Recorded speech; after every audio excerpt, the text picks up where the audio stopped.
Colombian President Ivan Duque had a pretty significant meeting with NATO Secretary Jens Stoltenberg,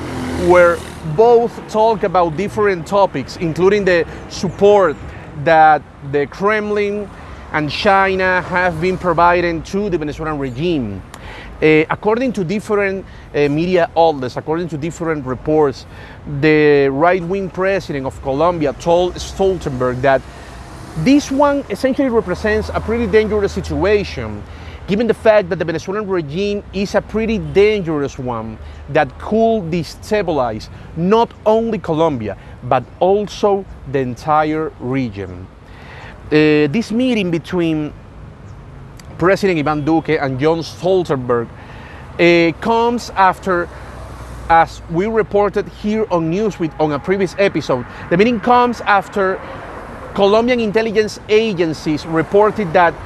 Russia has been providing a lot of support for Venezuela, not only in terms of economy or in terms of politics, but also and especially in terms of the military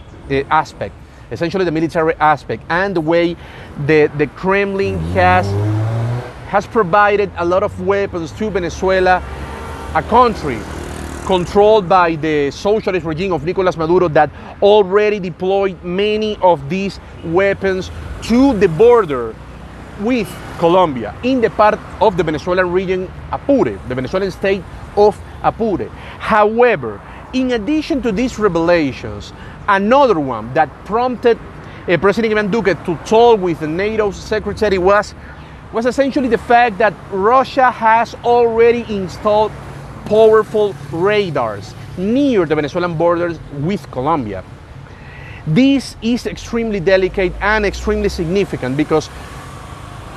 these radars that, according to the Colombian intelligence agencies, Russia has been providing to Venezuela, these radars are mainly used to intercept communications. So, given the situation, many believe that this particular case could essentially mean that the Russians could be spying on Colombia, especially on the Colombian military, in order to provide Venezuela with pretty significant information on this particular matter. So, in addition to this pretty significant news, President Ivan Duque also talked with Jens Stoltenberg about the importance of diplomacy in the Russia-Ukraine conflict. And he also told Stoltenberg that his government in the South American nation will be on the front of the climate change battle. Of course, I mean, it is quite possible that President Ivan Duque is taking all these steps only to look for international recognition as part of his legacy. This is not exactly a surprising move because previous Colombian leaders have been taking these same actions, and the greatest example is basically the one of former President Juan Manuel Santos. But in addition to guaranteeing a pretty good legacy,